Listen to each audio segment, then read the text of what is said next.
The sky above Ethais had always been beautiful. Soft purple clouds drifted across a pale orange horizon, and three small moons hung in the distance like silver coins. For thousands of years, the Velari had looked up at that sky and felt peace. They had built great libraries beneath those moons. They had written poetry about those clouds. They had never imagined that one day they would look up and see only death. Tivra stood at the window of the council tower, her slender fingers pressed against the cold glass. She was young for a Velari, barely 40 cycles old. Her skin was pale blue, and her large, dark eyes reflected the dying light of the sunset. Behind her, the council chamber was filled with voices. Old voices, tired voices, the voices of leaders who had run out of ideas. "The Hollow have taken Varus colony," said Elder Corin, his words heavy with grief. He was the oldest among them, nearly 300 cycles. His skin had faded to a dull gray and his movements were slow and careful. But his mind was still sharp, and his heart still carried the weight of his people. That makes 3 worlds lost, 3 million Velari dead or worse. The chamber fell silent. Tivra turned from the window and looked at the gathered elders. There were 12 of them, seated in a half-circle around a central platform. Holographic maps floated above the platform, showing the Velari star system. 3 of the 7 colony worlds were now marked in red: infected, lost. "What do our scientists say?" asked Elder Mava, her voice trembling. "They say the Hollow cannot be stopped," Corin replied. "Not by us. We do not have the weapons, we do not have the ships. We are scholars, not soldiers." It was true. The Velari had never been a warrior species. For generations, they had focused on art, music, philosophy, and science. They had believed that intelligence and kindness would protect them from the darkness of the universe. They had been wrong. Tivra stepped forward. "Then we must ask for help." The elders turned to look at her, some with curiosity, some with pity. Elder Corin sighed deeply. "We have asked, child," he said gently. "We sent messages to the Korath Dominion. They did not respond.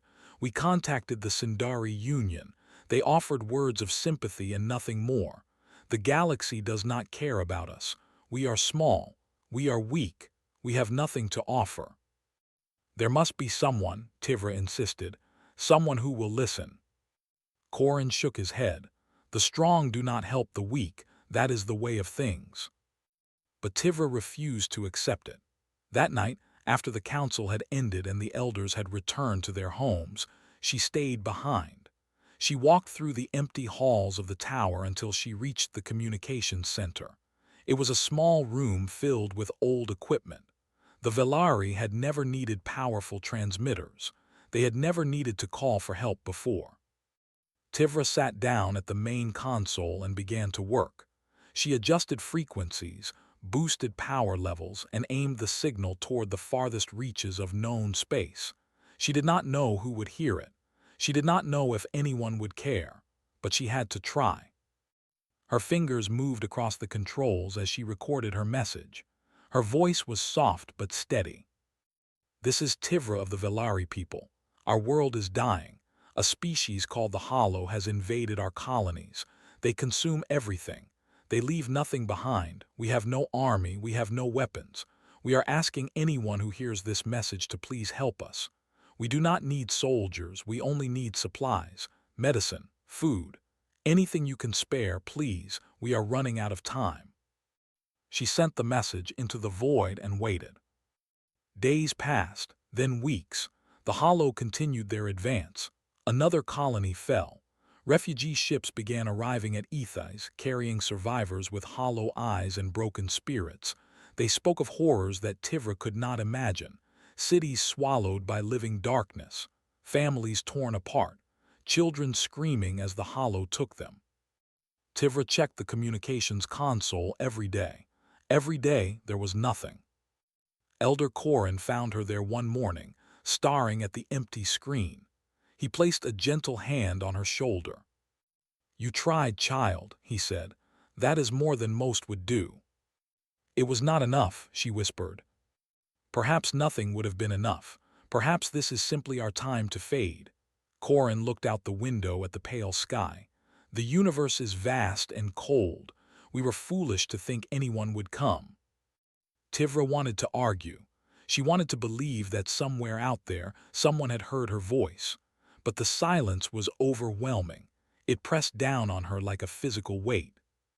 She was about to leave when the console made a sound. It was a small sound, a soft beep, but in the quiet room it was like thunder. Tivra spun around and stared at the screen. A light was blinking, an incoming transmission. Her hands shook as she reached for the controls. "This is impossible," Corin breathed.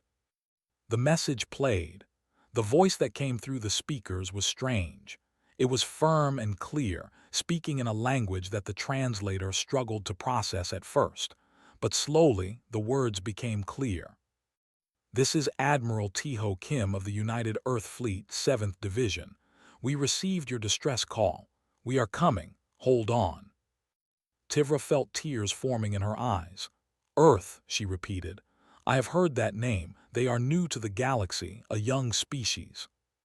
Corin frowned. "I have heard stories about them, strange creatures, emotional, unpredictable," he paused. "But they are far away. Even if they come, what can one ship do against the Hollow?" "It does not matter," Tivra said, her voice breaking. "Someone answered, someone is coming." She sent a reply immediately, thanking them, explaining the situation in more detail. She described the Hollow, their numbers, their tactics. She told them that the Velari had nothing to offer in return. No money, no technology, no alliance, just gratitude. The response came within the hour. "We don't need payment. We'll be there in 6 standard days. Prepare your people. Help is on the way." For the first time in months, Tivra smiled. She did not know what to expect from these humans. She did not know if they could truly help, but she knew one thing for certain. Someone had heard her, someone had cared. And that alone was enough to give her hope. The days that followed were filled with preparation. Corin ordered the evacuation routes to be cleared. Medical stations were set up near the capital. Supplies were rationed and distributed. The Velari worked together, united by a fragile thread of hope. On the 6th day, Tivra stood at the window of the council tower once again. The sky was dark now. Stars glittered overhead.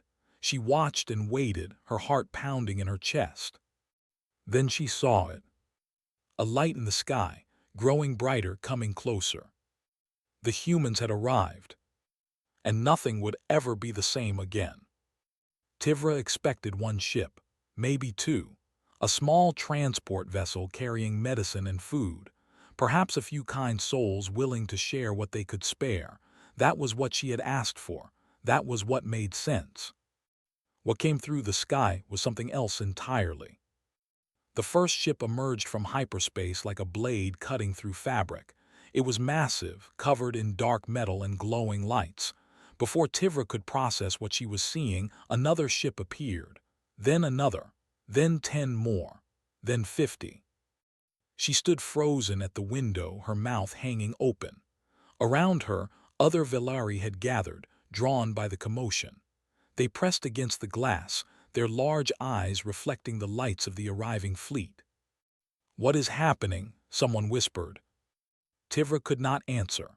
She could only watch as more and more ships poured into Velari space, cruisers the size of mountains, sleek destroyers moving in perfect formation, carriers releasing swarms of smaller fighters. The sky above Ethais was no longer empty. It was filled with metal and fire and power. When the final count came through the communication channels, Elder Corin nearly collapsed. 247 warships. "This is not possible," Corin said, his voice barely a whisper. "We asked for supplies, we asked for medicine.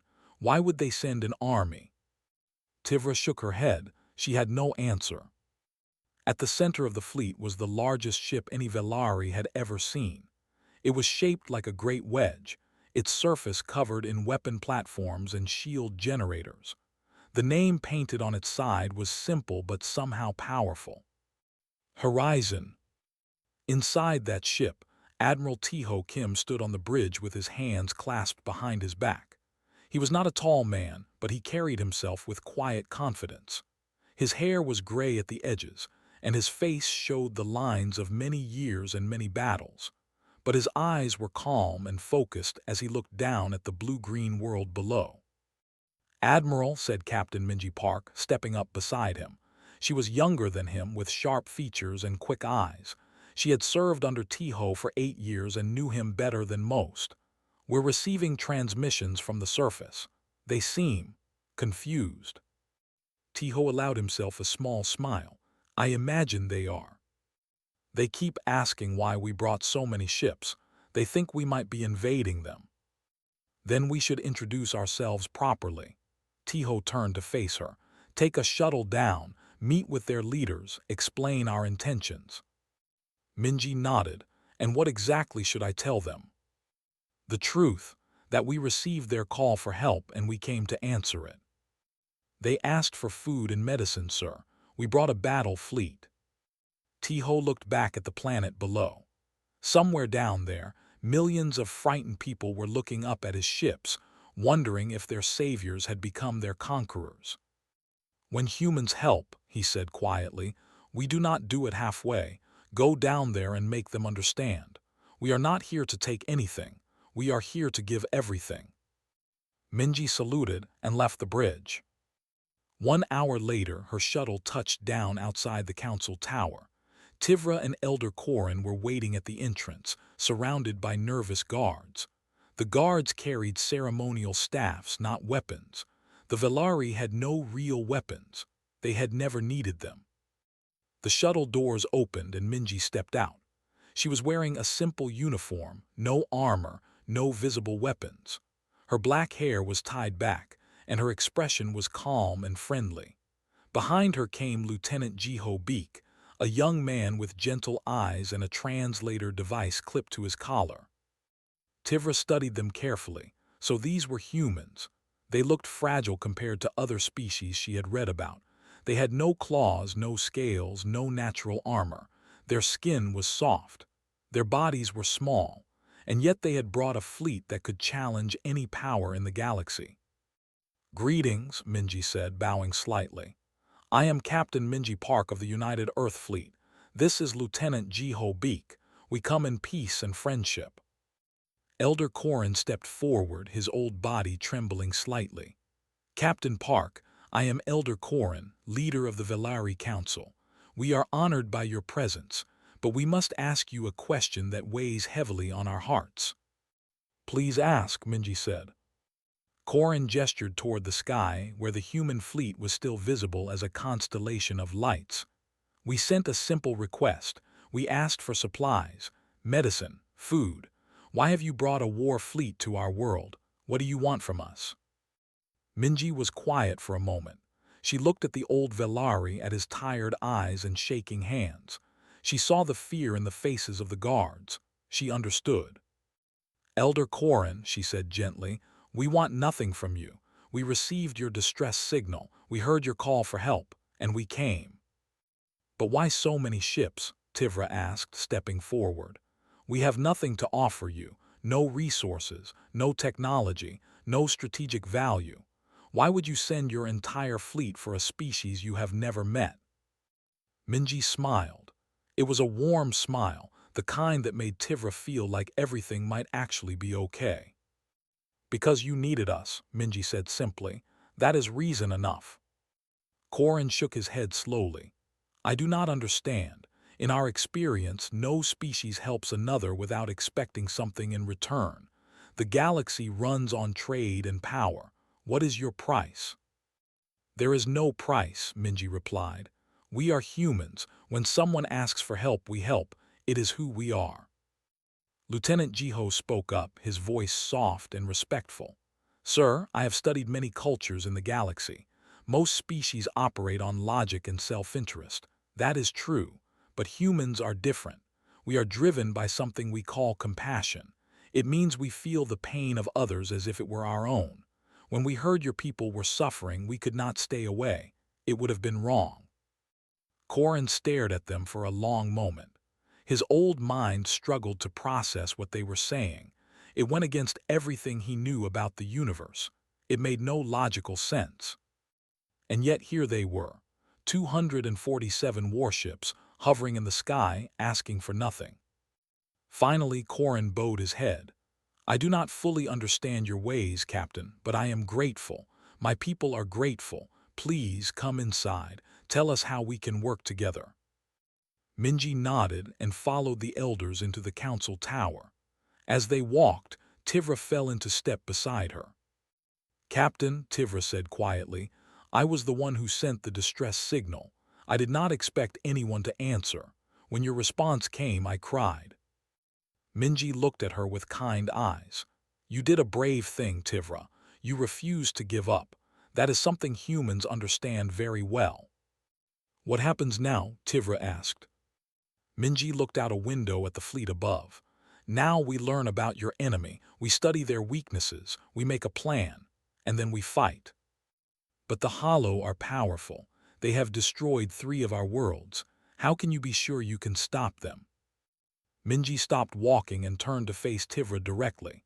Her expression was serious but not unkind. I cannot promise we will win, she said honestly. War is never certain, but I can promise you this, we will not abandon you. Whatever happens, we will face it together. You are not alone anymore. Tivra felt tears forming in her eyes again. For weeks, she had carried the weight of her people's despair. She had felt so small, so helpless. Now, standing beside this strange human woman, she felt something she had almost forgotten. Hope. Real hope. Above them, the human fleet held its position, silent and watchful. Inside the council chamber, planning had begun. The war for Ethais was about to start. And the Velari finally understood something important. They had asked for help, and the humans had answered with everything they had. The first thing Admiral Tiho Kim did was gather information. He called a meeting aboard the Horizon, inviting Elder Corrin, Tivra, and the Velari military commander, a stern individual named Macron. The war room was a large circular space filled with holographic displays and tactical screens. Human officers moved efficiently around the room, preparing data and coordinating with ships across the fleet. Macron stood apart from the others, his arms crossed and his expression cold. Unlike most Velari, he had spent his life preparing for conflict. He had studied ancient wars, trained soldiers for defense, and warned his people that peace could not last forever. No one had listened. Now, his worst fears had come true, and strangers from across the galaxy had arrived to fight their battles. He did not trust them. Commander Macron, Tiho said, approaching with an open hand. Thank you for coming. Your knowledge of the Hollow will be essential to our strategy. Macron looked at the extended hand but did not take it. Admiral, I will share what I know, but understand this. I have watched species like yours before. They come with promises and leave with everything we have. I will not let that happen to my people. Tiho lowered his hand, but his expression remained calm. I understand your suspicion. You have every right to be careful, but I give you my word as an officer and as a man. We are here to help, nothing more. Macron said nothing, but his eyes narrowed slightly. Captain Minji stepped forward, activating a holographic display. A star map appeared, showing the Velari system. 3 worlds were marked in red. These are the colonies that have fallen, she said. Varus, Kalara, and Thenlos. Based on refugee reports, the Hollow have completely consumed these planets. They are now advancing toward the 4th colony, Rivani, which houses approximately 2 million civilians. How long until they reach Rivani? Tiho asked. 3 days, Macron answered, his voice bitter. Maybe less. The Hollow move faster than we expected. Lieutenant Jiho Beek pulled up another display, showing images of the Hollow ships. They were not like normal vessels. They looked organic, almost alive. Dark masses of twisted metal and pulsing flesh, covered in tendrils and spines. The Hollow are not a traditional enemy, Jiho explained. They are parasitic. They do not conquer planets for resources or territory. They consume. They absorb biological matter into their collective. Every person they take becomes part of them. Tivra shuddered. She had heard the stories from survivors. The Hollow did not kill their victims immediately. They took them alive, merging them into their hive-like structures. The screams could be heard for days. "Do they have weaknesses?" Tiho asked. "Their ships are vulnerable to concentrated plasma fire," Macron said, "but they attack in swarms, thousands of vessels moving as one. Our defense fleet was destroyed in the first battle.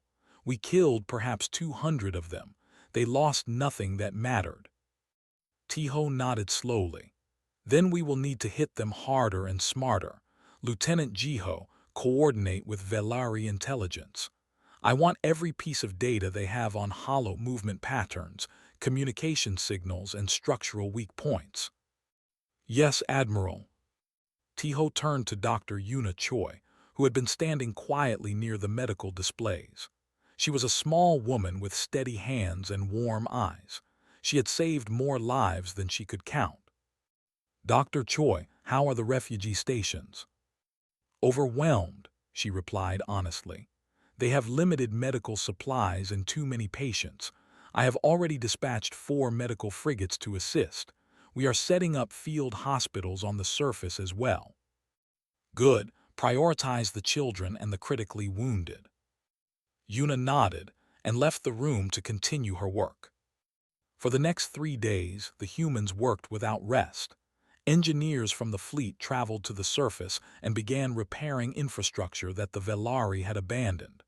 Power stations came back online. Water filtration systems were restored.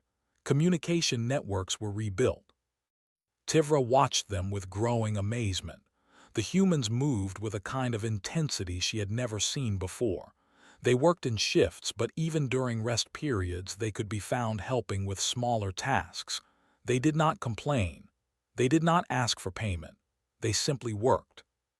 One evening, she found Captain Minji sitting alone on a balcony of the council tower, looking up at the stars. Tivra approached quietly and sat down beside her.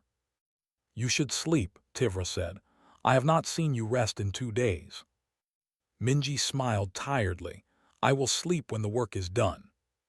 "Why do you push yourselves so hard? Your bodies need rest. I have read about human biology. You cannot function without sleep." Minji was quiet for a moment. Then she said, "When I was a child, there was a flood in my village. The water came fast and many people were trapped.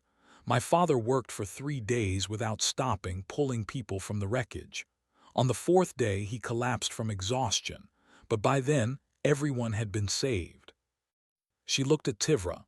"He taught me that when people need help, you give everything you have. You rest when the danger is past, not before."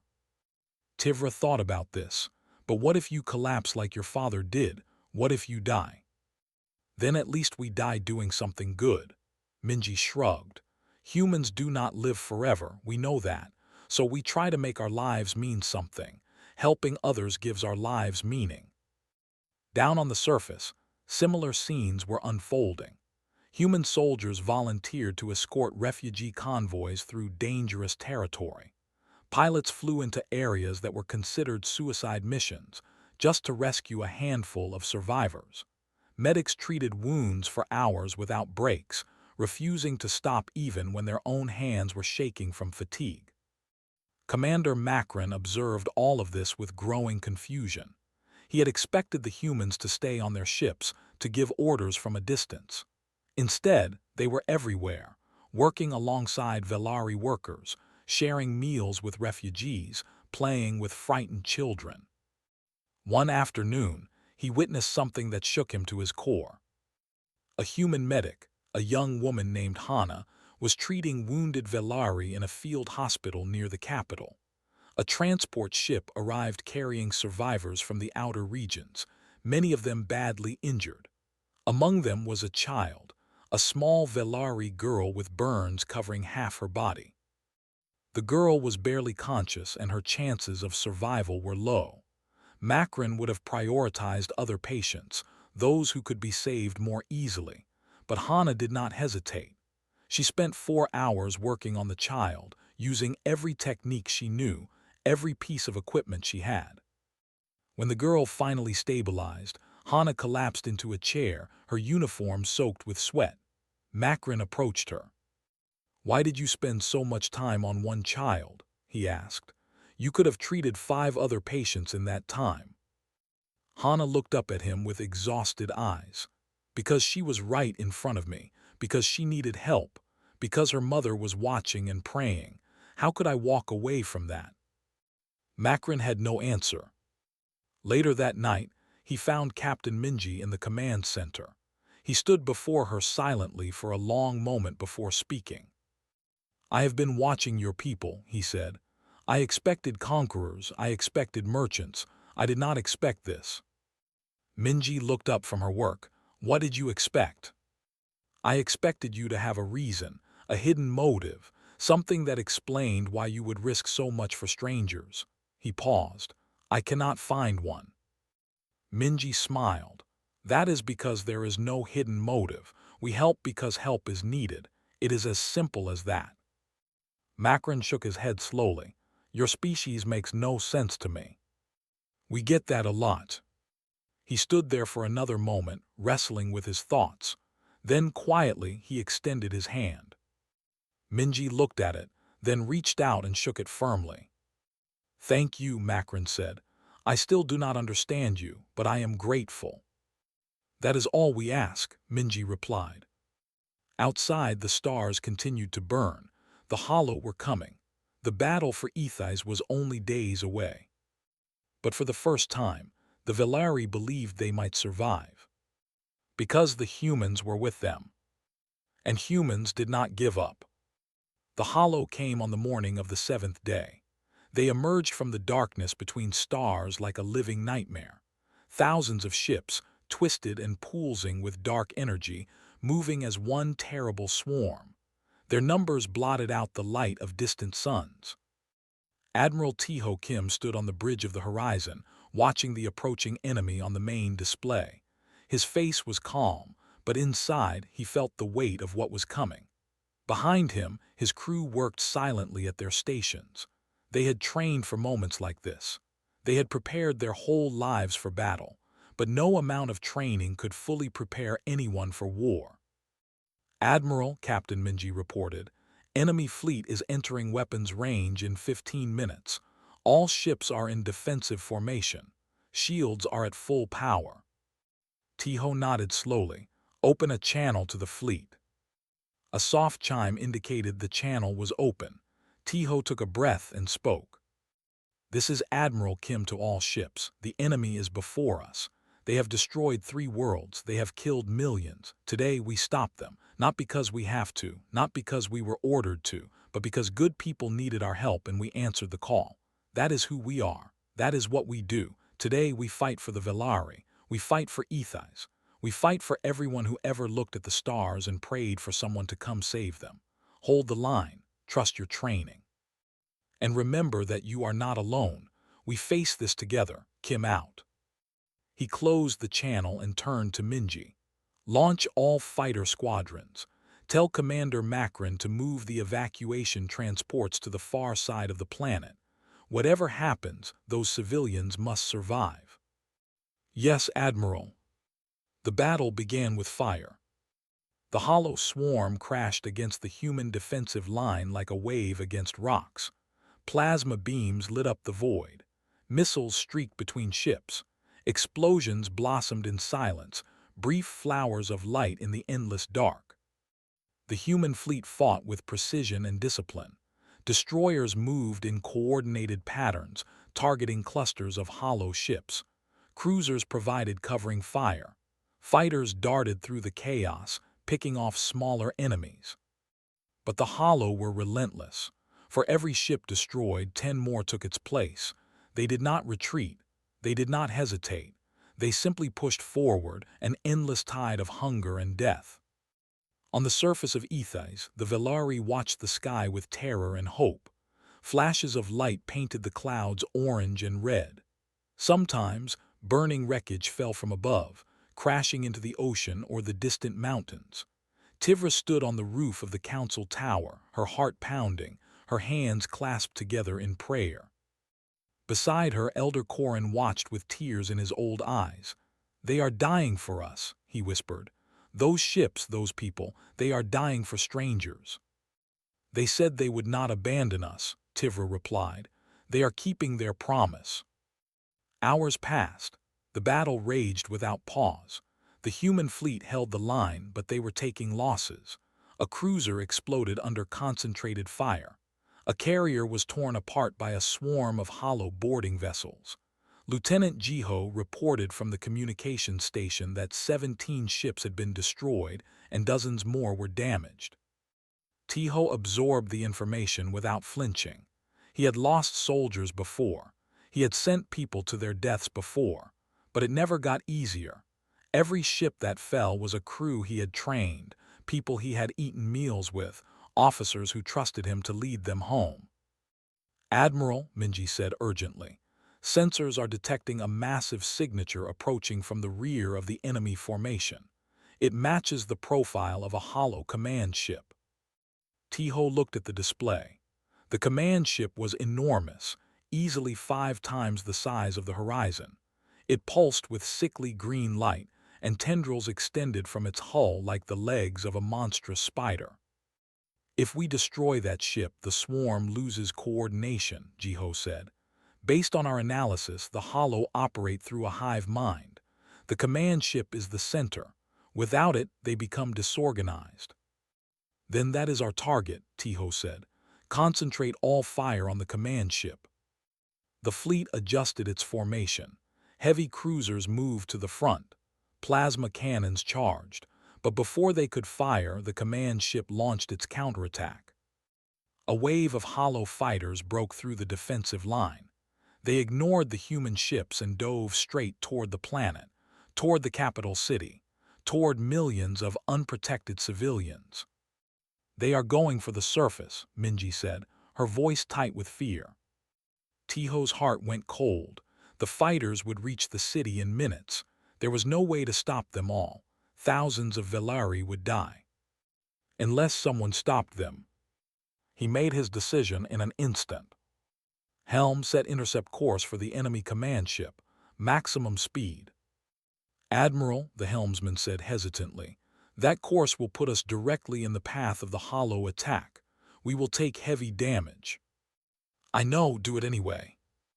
The horizon surged forward, cutting through the battle like a sword. Hollow ships swarmed around it, firing weapons, launching boarding parties. The hull shook with impacts. Alarms blared. Crew members were thrown from their stations.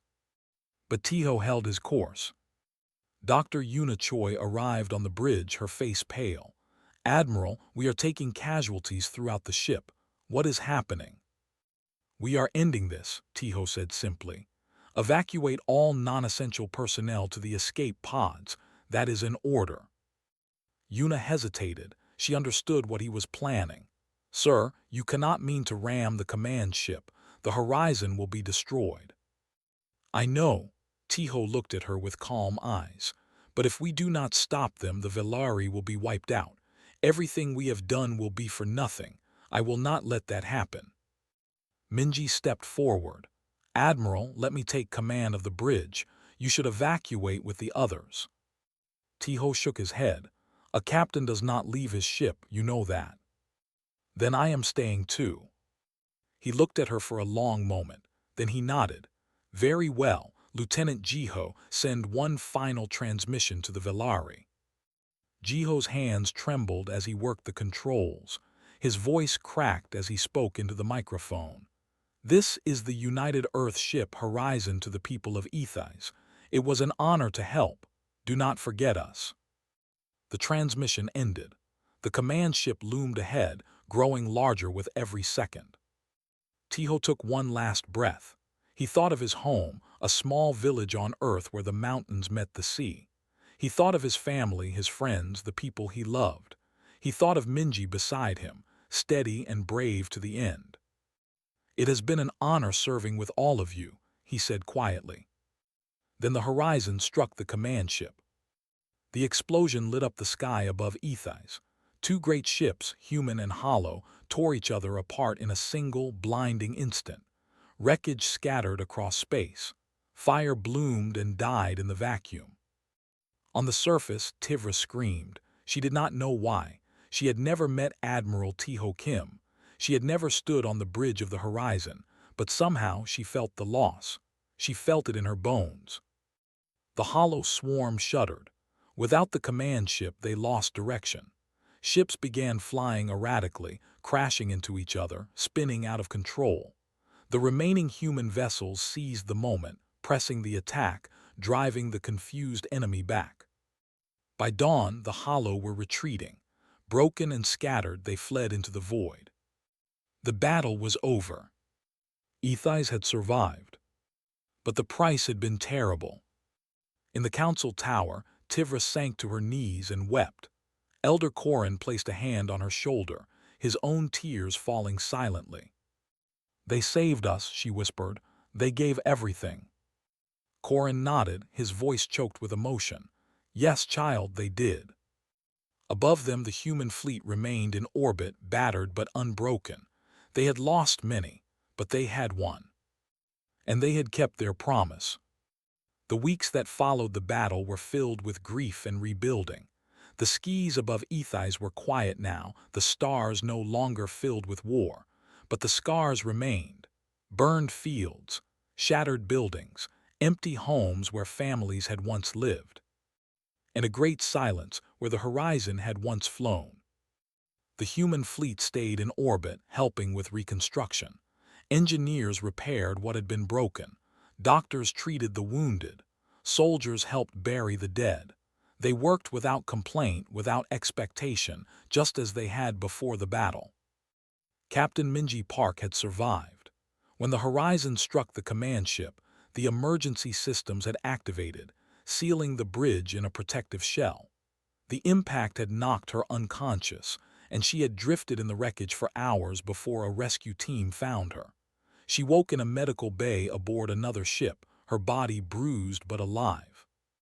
Admiral Tiho Kim had not been so fortunate. They found his body in the ruins of the bridge, still strapped to his command chair. His face was peaceful, as if he had simply fallen asleep. Dr. Yuna Choi had been with him at the end, and she too was gone. Lieutenant Jiho Beek had died at his station, his final words still recorded in the transmission log. Minji visited the wreckage site once, drifting through the debris in a small shuttle. She did not cry. She had no tears left. She simply looked at the scattered remains of her ship and whispered a quiet goodbye. On the surface, the Velari prepared a memorial. It would be built in the heart of the capital city, in a great plaza where generations had gathered for celebrations and festivals. Now it would serve a different purpose. It would remember those who had given their lives for strangers. The day of the ceremony was bright and clear. The purple clouds parted, and the sun cast golden light across the city. Thousands of Velari gathered in the plaza, their pale blue faces turned toward the stage where the monument stood. It was a simple structure, a tall pillar of white stone carved with names. Human names and Velari names side by side. At the very top, 3 names were written larger than the rest. Admiral Tiho Kim, Dr. Yuna Choi, Lieutenant Jiho Beek. Elder Corin stood before the crowd, his old voice amplified by the speakers. He looked tired but somehow stronger than before. The burden of despair had lifted from his shoulders. "My people," he began, "we stand here today because strangers chose to save us. We sent a signal into the void, hopping for scraps of kindness. We received a fleet. We received warriors. We received people who looked at our suffering and decided that it was their own." He paused, gathering his emotions. "I have lived for nearly 300 cycles. I have seen many things. I have read the histories of 100 species. Never in all that time have I encountered a people like the humans. They asked for nothing. They expected nothing. They simply helped. And when the cost of helping became their own lives, they did not hesitate. They did not run. They stayed. They fought. They died." He turned to look at the pillar behind him, at the names carved into stone. Admiral T-Ho Kim gave the final order. He drove his ship into the heart of the enemy, knowing he would not survive. He did this not for glory, not for power, not for any reward. He did it because our people needed to live, because he believed that was enough of a reason. Corin bowed his head. I do not fully understand humans. Perhaps I never will, but I know this. They are the kindest, bravest, most selfless species I have ever encountered, and we owe them everything. The crowd was silent. Many were weeping. Tivra stood near the front, her hands clasped together, her eyes fixed on the monument. After Corin finished speaking, Captain Minji stepped forward. She was wearing her dress uniform, the medals on her chest glinting in the sunlight. Her face was composed, but her eyes held a deep sadness. I will not speak for long, she said. Admiral Kim was not a man who loved speeches. He believed in action. He believed that what you do matters more than what you say. She looked out at the gathered Velari. Before the battle, he told me something. He said that humans do not help because we are strong. We help because we know what it is to be weak. We know what it is to be afraid, to suffer, to lose hope. And because we know those things, we cannot ignore others who are feeling them. She took a breath. The Admiral is gone. Dr. Choi is gone. Jiho is gone. Hundreds of our people are gone. But what they did will never be forgotten.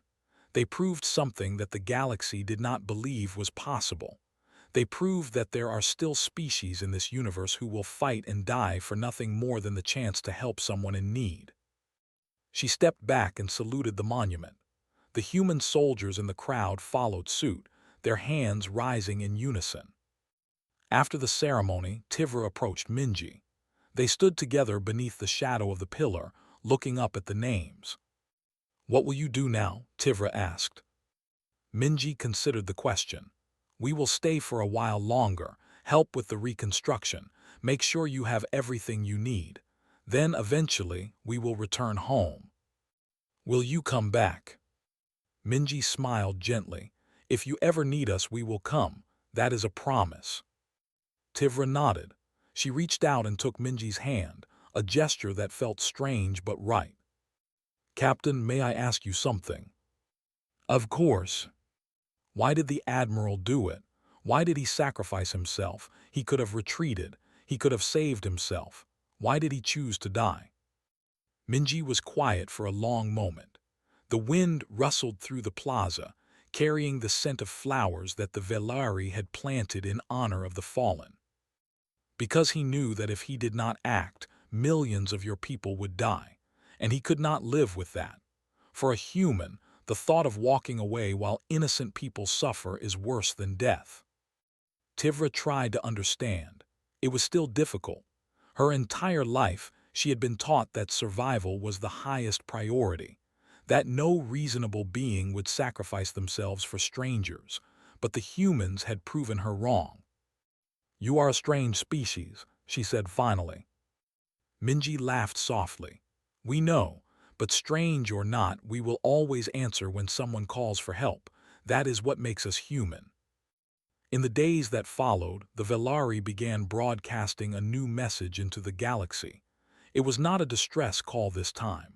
It was something else. A warning and a promise sent to every species that might be listening. This is a message from the Velari people of Ethais. We were attacked by an enemy we could not defeat. We sent a call for help expecting nothing.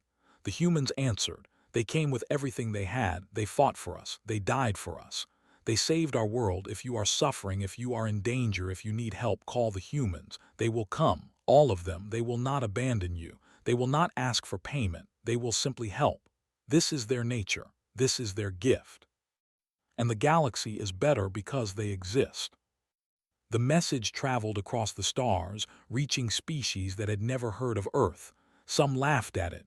Some dismissed it as propaganda, but others listened. Others remembered.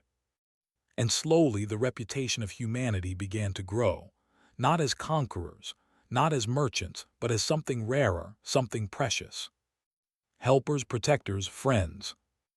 On the surface of Ethais, the memorial stood tall against the purple sky. Children played in its shadow, unaware of the horrors that had almost destroyed their world. Their laughter echoed through the plaza, a sound of joy and hope. Tivra visited the memorial every day. She would stand before the pillar, reading the names, remembering the faces. She had only known the humans for a few weeks, but they had changed her forever. They had shown her that the universe was not as cold as she had believed, that somewhere among the stars there were people who cared. One evening, as the sun set and the moons rose, she spoke aloud to the monument. "Thank you," she whispered, "for answering, for coming, for everything." The wind carried her words into the sky, toward the stars, toward a small blue planet called Earth. And somewhere, somehow, she believed they heard her. The story of the humans and the Velari would be told for generations. It would become legend. It would inspire others to be brave, to be kind, to help those in need. Because that was the lesson the humans had taught the galaxy. When someone asks for help, you answer with everything you have.